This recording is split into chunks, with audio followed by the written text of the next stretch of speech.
Hello viewers, welcome to Bharati inventions. ఈరోజు నేను చూపిస్తున్నది మీరు చాలా రకాల పులుసులు అయితే తిని ఉంటారు కదా. అలాంటి వాటిలో ఇది చాలా పాతకాలం నాటి పచ్చెనగపప్పుతో చేసిన వడలతో పులుసు తయారు చేస్తారు.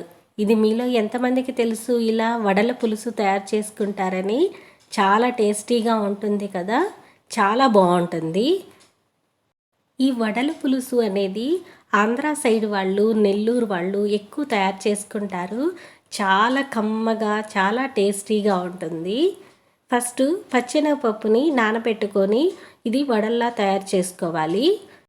ఫస్ట్ నేనైతే పులుసు కోసము ప్యాన్ పెట్టేసుకొని కొంచెం ఆయిల్ వేసుకొని కొంచెం ఉల్లిపాయలు, పచ్చిమిర్చి, చాలా సింపుల్గా ఇది చింతపండు పులుసు కాస్త లూజ్గా తయారు చేసుకోవాలి.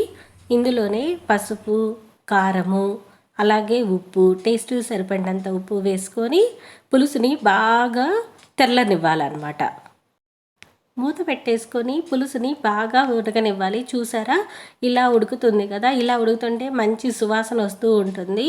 ఇందులో మన వెల్లుల్లి రెమ్మలు, అల్లం వెల్లుల్లి పేస్ట్ కూడా అవసరం లేదండి. వెల్లుల్లి రెమ్మల్ని కాస్త కచ్చా పచ్చాగా దంచి కొంచెం ఎక్కువ వేసుకుంటే చాలా టేస్టీగా ఉంటుంది. ఇందులోనే గుప్పెడి కరివేపాకు కూడా వేసేసి మరొక 2 నిమిషాలు బాగా ఉడికిన తర్వాత వడలు ఈ పులుసులో వేసుకోవాలన్నమాట. ఇవి వడలు అప్పటికప్పుడు తయారు చేసి వేసుకుంటే వడలు కూడా చాలా క్రిస్పీగా ఉంటాయి కదా. ఈ పులుసులో ఉడికి బాగా మెత్తగాను చాలా బాగా వస్తాయండి, సాఫ్ట్గా, చాలా టేస్టీగా ఉంటుంది. వడలు వేసుకున్న తర్వాత ఈ వడలు మనకి సాఫ్ట్గా అయ్యేంత వరకు బాగా ఉడికించుకోవాలి. మనకి పులుసు కూడా బాగా దగ్గరకు వస్తుంది, చిక్కదనం వచ్చింది. మనకి వడలు ఎలా తయారు చేస్తామంటే పచ్చెనగపప్పుని కాస్త కచ్చా పచ్చగా మిక్సీ వేసుకొని ఇందులో ఏం అవసరం లేదండి, ఉప్పు వేసుకొని మెత్తగా మిక్సీ పెట్టుకోవాలి. చూసారా, ఇలా అరిటాకు మీద ఒక్కసారి ఎక్కువ గారెలు చేసినంత ప్రెస్ చేయకుండా లైట్గా అలా ముద్దని అలా తట్టామంటే అట్లా వడలాగా వస్తుంది. అది చాలా సింపుల్గా, ఈజీగా చేసుకోవచ్చు. ఒకసారి ఈ వడల ప్రాసెస్ కూడా చూడండి.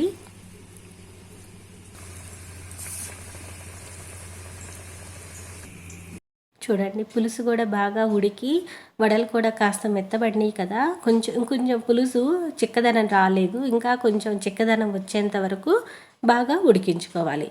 అలాగే మిగతా రెండో వాయి కూడా వేసేసుకొని అన్నీ కలిపి బాగా ఉడికించుకోవాలన్నమాట. పులుసు బాగా చిక్కగా తయారయ్యేంత వరకు ఉంటే బాగుంటుంది. ఎక్కువ బాగా ఉడికిన తర్వాత స్పూన్ తీసేసి మనం చేత్తో ఇలా తిప్పుకుంటూ ఉంటే వడలు అనేవి విరిగిపోకుండా సాఫ్ట్గా అయి ఉంటాయి కదా, విరగకుండా చాలా బాగుంటుంది.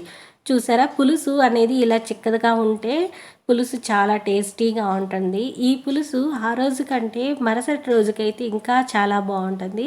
వ్యూవర్స్ చూసారు కదా, వీడియో నచ్చినట్లయితే మీరు ఒకసారి తప్పకుండా ట్రై చేయండి. Subscribe Bharati inventions.